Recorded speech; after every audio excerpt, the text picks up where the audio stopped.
ميناسان كونيتشوا.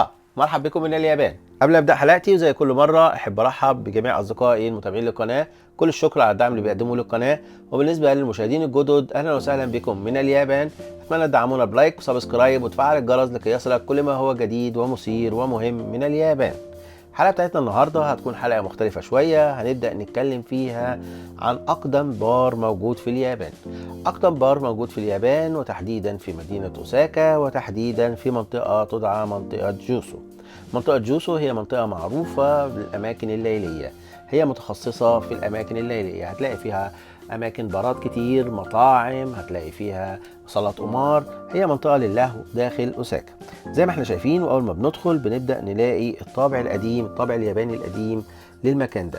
المكان ده بيطلقوا عليه كاباريه لان هو من القدم، وهو موجود من 1969 وكان في مرحله من مراحل التجديد، ولكن بعد ما جددوه حافظوا على كل حاجه موجوده نفس الطابع القديم اللي كان موجود على نشأته.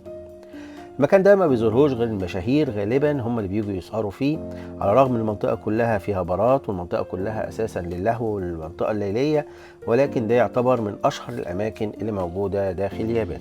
زي ما قلت لكم قبل كده ان هو منشأ سنه 1969 وحافظوا على الطابع بتاعه نفس الشكل زي ما احنا شايفين. النهارده الافتتاح بتاعه هيكون بالليل الساعه 8، عشان كده سمحوا لليوتيوبر انهم يقدروا يخشوا يصوروا المكان في الصباح ونقدر نتعرف على المكان من الداخل. زي ما انتم شايفين الطابع القديم موجود وبيغلب عليه تماما، حافظوا على كل حاجه نفس الشكل القديم بتاعها، حتى نفس الكراسي ونفس الخدديات ونفس كل حاجه هتلاقي الطابع القديم زي ما هو. الستاير برضو اللي موجوده هتلاقيها بنفس الشكل. هنبدأ نتفرج مع بعض على المكان ونبدأ نشوفه من الداخل، ونبدأ نشوف شرح أحد المديرين اللي موجودين. هو بيشرح هنا وبيتكلم عن مدى أنشئ وكام واحد من المشاهير جو، مين اللي جه هنا هوت ومين اللي غنى على المسرح. يعني زي ما انتم عارفين الحاجات القديمة ديت بيعتزوا بيها قوي داخل اليابان. زي ما احنا شايفين المسرح يعتبر صغير جدا، ما بيسعش اكتر من حوالي 6 أو 7 افراد فقط هم اللي يقدروا يكونوا موجودين على المسرح. زي ما انتم شايفين هو ده المسرح بتاعهم. زي ما قلت لكم بيطلق على المكان ده اسم كباريه. اول ما قالوا لي كلمه كباريه طبعا بدات افتكر افلام الابيض واسود عندنا في مصر والكباريهات والحاجات دي كلها. برضو المكان دوت ملوش غير فرع تاني موجود داخل اوساكا، هي الفرع الاساسي بتاعه داخل منطقه جوسو. زي ما قلت لكم هي المنطقه المسؤوله عن المسائل اللهو والمرح في الليل. كل حاجه موجوده في جوسو هتلاقينا هوت موجود المطاعم، صالات القمار، اماكن كتير قوي متخصصه فيها. طبعا المسيطرين على المنطقه ديت هي فئه معينه مسؤوله عن هذا البيزنس داخل اليابان. هنبدا نتفرج مع بعض وندخل جوه ونتفرج على الأماكن اللي موجودة داخل هذا الكباريه.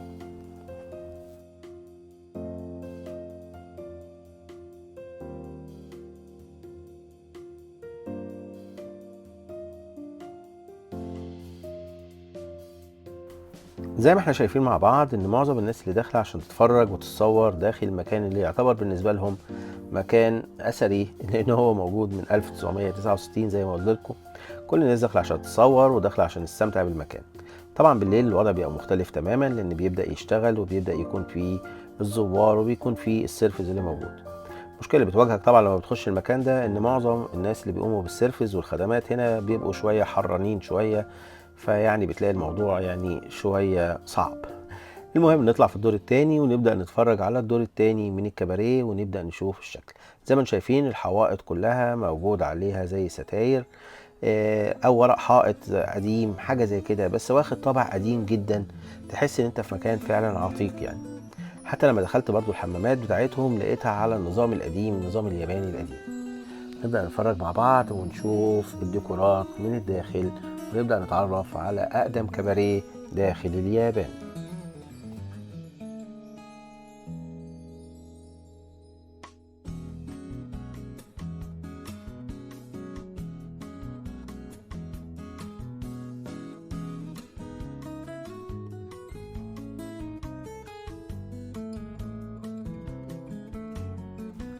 زي ما احنا شايفين مع بعض المنظر من فوق شكله جميل جدا، وبنبدأ نشوف حتى الستاير شكلها قديم جدا والسقف، كل حاجة تحس ان هي فعلا واخدة من الخمسينات والستينات.